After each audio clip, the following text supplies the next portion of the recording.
সুপ্রিয় দর্শকবিন্দু ও খামারি ভাই বন্ধুরা, আসসালামু আলাইকুম। হক অ্যাগ্রো প্রজেক্টের পক্ষ থেকে জানাই আন্তরিক শুভেচ্ছা অভিনন্দন। আজকে যে টপিকটা থাকতেছে সেটা হলো যে আপনার আবদ্ধ অবস্থায় কিভাবে আপনি খরচ কমাবেন এবং এখানকার কিছু প্রতিবন্ধকতা, কিছু অসুবিধার কথা জানাবো। সেটা হলো যে আপনি খরচটাকে কিভাবে কমাবেন। দেখেন আমাদের গারলগুলো আবদ্ধ অবস্থায় খাচ্ছে। এই যে দেখেন এখানে আমরা একটা মিক্সার তৈরি করছি। আপনার ঘাস আছে, খ্যার আছে, তারপর বিভিন্ন রকমের ডালের ভুসি আছে।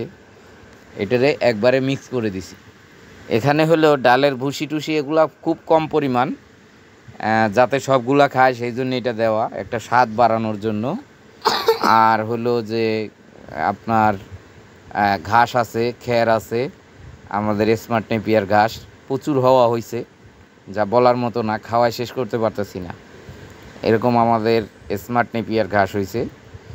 স্মার্ট নেপিয়ারের কাটিং যদি কারো লাগে স্ক্রিনে দেওয়া নাম্বারে অথবা ডিসক্রিপশন বক্সে দেওয়া নাম্বারে ফোন করবেন। আপনার 2 টাকা 50 পয়সা পিস প্রতি কাটিং, 6টা 7টা করে গিটা থাকবে। যাই হোক, এখন হলো যে আপনার এই যে গারলের আবদ্ধ অবস্থায় পালনের যে বিষয়টা, সেই বিষয়টায় একটা খাবারের একটা ম্যানেজমেন্ট দিচ্ছি।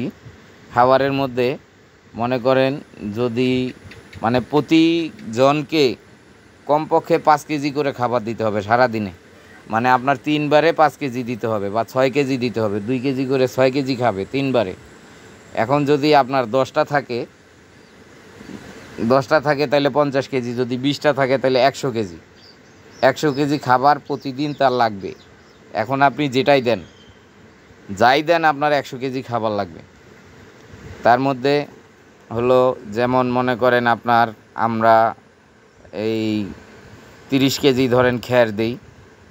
30 কেজি খ্যার, 2 থেকে 3 কেজি আপনার চিটা গুড় বা নালি গুড়, ছোলা গুড় যেটাই বলেন, গরুকে খাওয়ায়, যেটা গরু ছাগলকে যেটা খাওয়ায় সেই গুড়টা, ওইটা প্রথমে আমরা গুড়টা পানির সাথে গুলাইয়া খ্যারের সাথে মিক্স করে দিই। আপনারা জানেন যে খ্যারের কোনো ভিটামিন নাই, তাই খ্যারের সাথে আমরা এটা মিক্স করে দিই। আর খ্যারটা সচরাচর খাইতে চায় না, যদি একটু গুড় দিয়ে মেখে দিই তাহলে খুব সুন্দর খায়। মনে করেন 30 কেজি খ্যার, 2-3 কেজি গুড়, এই 5-7 কেজি বা 10 কেজি পানির সাথে মিক্স করে এই খ্যারটার সাথে মিশাই দিয়া 10-15 মিনিট রাখি। তারপরে আমরা মনে করেন 50 কেজি বা 60 কেজি ঘাস দিব। 60 কেজি ঘাস দিব, 60 কেজি ঘাস আর 30 কেজি হলো আপনার খ্যার, তাহলে হলো 90 কেজি। আর গুড় গেছে 3 কেজি। আর দিব আমরা বিভিন্ন রকমের ডালের ভুসি, যেমন ছোলার ভুসি, তারপর চানার ভুসি, চানার ছোলা তো একই, ছোলার ভুসি, তারপর অ্যাঙ্করের ভুসি, মুসুরের ভুসি, খেসারির ভুসি, তারপর ভুট্টার গুঁড়া, এগুলো সব মিলায়া 10 কেজি। এটারে প্রথমে আমরা ওই যে গুড় মাখা খ্যারটাকে দিব, তার উপরে দিব আমরা ঘাসের উপরে এই ভুসিটা দিব, ভুসিটা দিব ভিজায়া, ভুসিটা একটা বালতিতে ভিজায়া তারপরে ভুসিটা আমরা এটার উপরে দিব।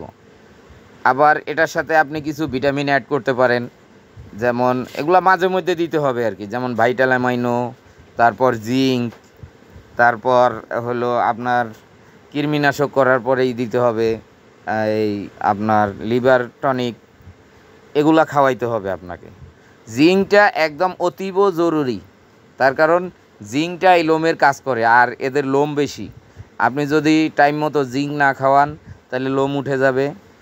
আর একটা জিনিস হলো, এটারে টাইম মতো যদি আপনি না দেন, এই আপনার ভার্মিক না করেন, তাহলেও আপনার লোম উঠে যাবে, চামড়া উঠে যাবে, ঘা হয়ে যাবে। এগুলা টাইমলি করাইতে হবে। 3 থেকে 4 মাস পর একবার ভার্মিক করাবেন। ভার্মিক কিন্তু 2 ডোজে দিতে হয়। একটা হলো আজকে যেদিন দিবেন তার 14 দিন পরে আরেকবার, 2বার দিবেন, মানে 4 মাস পরে 2বার, আজকে দেওয়ার 14 দিন পরে আবার ভার্মিক। আর কৃমিনাশকটা করাবেন হলো আপনার 2.5 মাস পর পর কৃমিনাশকটা করাবেন। আর যারা আবদ্ধ অবস্থায় পালন করেন তাদের জন্য একটা মূল সমস্যা হয়ে দাঁড়াবে, সেটা হলো যে পায়ে ঘা হবে।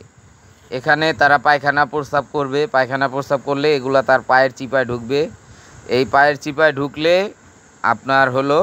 আপনার এই পায়ের চিপায় ঢুকে এগুলা 2-3 দিন 4 দিন 5 দিন যখন থাকবে, 10 দিন 15 দিন 20 দিন, তখন এটা ভিতরে ঘা হয়ে যাবে পচে। এই এই পায়খানাগুলো ওইখানে ভিতরে পইচা একেবারে মনে করেন মাংস টাংস পচায় ফেলায় ঘা হয়ে যাবে, একদম বিচ্ছিরি দুর্গন্ধ হবে। তারপর আর একটা জিনিস সমস্যা, এটা হলো যে যদি আপনি চারণভূমিতে এটারে খাওয়ান, তাহলে দৌড়াদৌড়ি করে হাঁটাহাঁটি করে এর যে খুরাগুলা কিন্তু ক্ষয় হয়।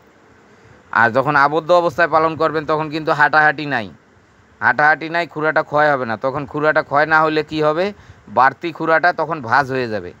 ভাঁজ হয়ে যাওয়ার কারণে এই খুরার ভিতরে আপনার ময়লা ঢুকে আপনার মনে করেন এই ঘা হবে। আর এই ভেড়া, গারল, দুম্বা, এটা কমন রোগ হলো এই পায়ের রোগটা। এই জন্য আরেকটা সহজ কাজ করতে পারেন। সহজ কাজটা হলো যে ঘরে থাকে, যদি আবদ্ধ অবস্থায় পালন করেন অবশ্যই ঘরে ঢুকবে বেরোবে। 3বার খাবার দিবেন, সকালে 1বার, দুপুরে 1বার, বিকালে 1বার। 3বার খাবার দিবেন, 3বার ঘরে উঠাবেন, 3বার উঠানটা পরিষ্কার করবেন। আর হলো এই ঘরের সামনে আপনার 100% ফুড গ্রেড স্টিল দিয়ে একটা ট্রে বানাবেন। ট্রেটা বানায়া আপনার করবেন, এটাতে আপনার পটাশ আছে, এই পটাশ মিশ্রিত পানি, অথবা তুইতা তো সবাই চিনেন, তুইতা মশলার দোকানে পাওয়া যায়, এই তুইতা গুঁড়া করে এই পানির সাথে মিক্স করে দিবেন। মিক্স করে দিয়ে এই ট্রেটাতে দিয়ে রাখবেন। তাহলে কি হবে, এই ট্রেটা তারা এই পাড়ায়া ঘরে ঢুকবে, আবার পাড়ায়া বাইর হবে। তাইলে কি হবে, ওর ভিতরে পায়ের ভিতরে যে ময়লাটা ঢুকলো, এটা এই যে আপনার পটাশ কিন্তু আপনার ময়লা গলায় বের করে দেয়, জীবাণুনাশক, অত্যন্ত শক্তিশালী জীবাণুনাশক। এই পটাশ মিশ্রিত পানি দিয়ে যখন তার পাটা গোসল হয়ে যাবে, যে এটাকে আমরা ফুটবাথ বলি, পাটা যখন গোসল হয়ে যাবে, তাই পটাশের পানিটা যত দূর যাবে, যত ময়লা থাকবে, সম্পূর্ণ ময়লা দেখবেন যে গলায় বের হয়ে যাবে, তার পাটা পরিষ্কার থাকবে। প্রতিদিন সকালে যখন বের হবে, এটা এই পানি দিয়া মনে করেন পাটা ভিজায় বের হবে, আবার ঢুকার সময় পানিটা তাতে তার ভিতরে পায়ের ভিতরে যা ময়লা ঢুকে সব পরিষ্কার হয়ে যাবে। আরেকটা জিনিস হলো যে এই যে উঠানটাতে আপনি এর খাবার দিবেন আবদ্ধ অবস্থায় পালন করলে, সেই উঠানটাতে আপনাকে এদেরকে খাবার দেওয়ার আগে আপনার পটাশ মিশ্রিত পানি ছিটাই দিতে হবে।